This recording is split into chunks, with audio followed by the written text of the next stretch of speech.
Good evening Himachal. Sarkaghat की पंचायत दारपा के गांव भवानी में एक 2 वर्षीय बालक की घर के बाहर बनाए गए वेस्ट वाटर टैंक में डूबने से मौत हो गई। जानकारी के अनुसार 2 वर्षीय बालक यश भारद्वाज पुत्र विजय कुमार बारिश में घर के आंगन में खेल रहा था और उसके साथ उसका 4 वर्षीय बड़ा भाई भी था। भारी बारिश के कारण गड्ढा लबालब पानी से भर गया और उसके ऊपर से पानी बह रहा था। बच्चे को गड्ढे का पता नहीं चला और वह अचानक उसमें गिर गया। थोड़ी देर बाद उसके पिता वहां पहुंचे तो उन्होंने उसे बाहर निकाला। वे उसे सरकाघाट अस्पताल ले आए, जहां डॉक्टर ने उसे मृत घोषित कर दिया। डीएसपी चंद्रपाल सिंह ने घटना की पुष्टि की है। पुलिस थाना फतेहपुर की पंचायत बरोड खास के एक युवक ने रस्सी का फंदा डालकर जान दे दी। बताया जा रहा है कि बरोड निवासी 22 वर्षीय युवक कार्तिक पुत्र अर्पण सिंह ने देर शाम घर से निकलते हुए नजदीक शमशान घाट के समीप फंदा लगा लिया, जिसका पता शुक्रवार सुबह लगा। स्थानीय ग्रामीणों के कहने पर पुलिस ने घटना स्थल पर पहुंचकर शव को नीचे उतारा। बता दें कि पीड़ित परिवार के 2 ही लड़के थे, जिनमें बड़े लड़के की करीब 2 साल पूर्व शाहपुर क्षेत्र में सड़क दुर्घटना में मौत हो गई थी। बहरहाल ये मामला प्रेम प्रसंग का लग रहा है, क्योंकि मृतक के पिता ने पुलिस को बताया कि किसी लड़की के साथ इसकी बातचीत होती रहती थी। हिमाचल में कोरोना से एक और मौत हो गई है। पांवटा साहिब की 72 वर्षीय महिला की कोरोना वायरस से मौत हो गई है। महिला नाहन मेडिकल कॉलेज में उपचाराधीन थी तथा वहीं उसने दम तोड़ दिया। परिवार के आग्रह पर स्वास्थ्य विभाग की 12 लोगों की टीम ने पांवटा साहिब में नदी किनारे उनका अंतिम संस्कार कर दिया है। पांवटा साहिब में अब कोरोना वायरस से मरने वालों की संख्या 2 हो गई है। इससे पूर्व करीब 10 दिन पहले देवीनगर के वार्ड नंबर 11 की 42 वर्षीय महिला की मोहाली में उपचार के दौरान मौत हो गई थी। वह भी कोरोना से पीड़ित थी। मुख्य चिकित्सा अधिकारी सिरमौर डॉक्टर के पराशर ने खबर की पुष्टि की है। सिविल अस्पताल सुजानपुर में उपचाराधीन एक व्यक्ति कोरोना संक्रमित पाया गया है। उक्त व्यक्ति 30 अगस्त को अस्पताल में भर्ती हुआ था। हल्के बुखार की शिकायत आने पर इसका सैंपल लिया गया था, जिसकी रिपोर्ट पॉजिटिव आई है। फिलहाल अस्पताल के संबंधित स्टाफ को आइसोलेट कर दिया गया है। बताते चले कि सिविल अस्पताल सुजानपुर में 3 जिलों के रोगी स्वास्थ्य सुविधाएं लेने के लिए पहुंचते हैं। खंड स्वास्थ्य अधिकारी रमेश डोगरा ने जिला चिकित्सा अधिकारी डॉक्टर अर्चना सोनी के हवाले से बताया कि स्टाफ आइसोलेट कर दिया गया है। मंडी शहर के 216 से अधिक रेहड़ी फड़ी धारकों को अब वार्ड स्तर पर भी जगह मिलेगी। इसके लिए नगर परिषद मंडी योजना बना रही है। स्ट्रीट वेंडर कमेटी की बैठक में ये योजना तैयार की गई है।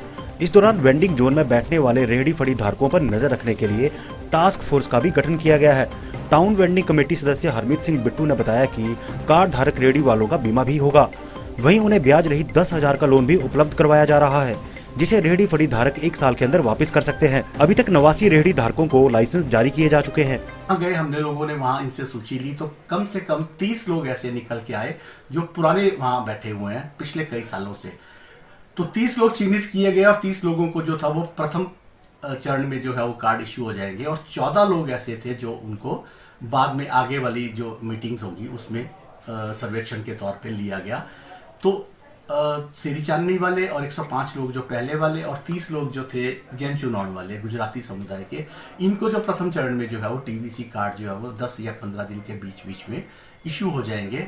और इनके बाद जो हमने होल्ड पे रखे हुए हैं आगे जांच के बाद उनको दिए जाएंगे। उनमें से कुछ लोग हैं जो SBI कोऑपरेटिव बैंक के बाहर लोग बैठते हैं, कुछ लोग हैं जो चौहट्टा वगैरह में या कहीं भी और जगह में बैठते हैं और उनके बारे में जो है वो निर्णय जो है वो बाद में अगली आने वाली बैठकों में लिया जाएगा, ताकि इनको 10,000 रुपये का इंटरेस्ट फ्री जो लोन है वो बैंक से मिलेगा, जिस बैंक से भी ये ठीक समझेंगे।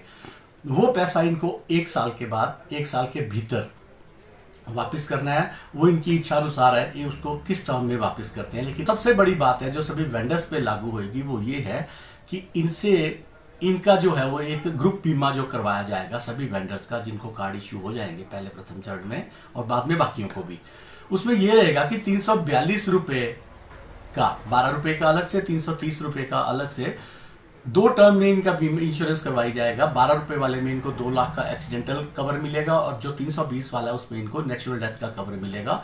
उसके बाद एक और बहुत बढ़िया बात इनके लिए ये है कि जब भी ये बैंक में खाता खोलते हैं किसी में और ATM जारी हो जाएगा और उस ATM को ऑपरेट करते हैं तो 2 लाख का एक इंश्योरेंस का इनके साथ बेनिफिट जो है वो ऑटोमेटिकली और जुड़ जाएगा, जो कि इनके लिए बहुत बड़ी उपलब्धि रहेगी।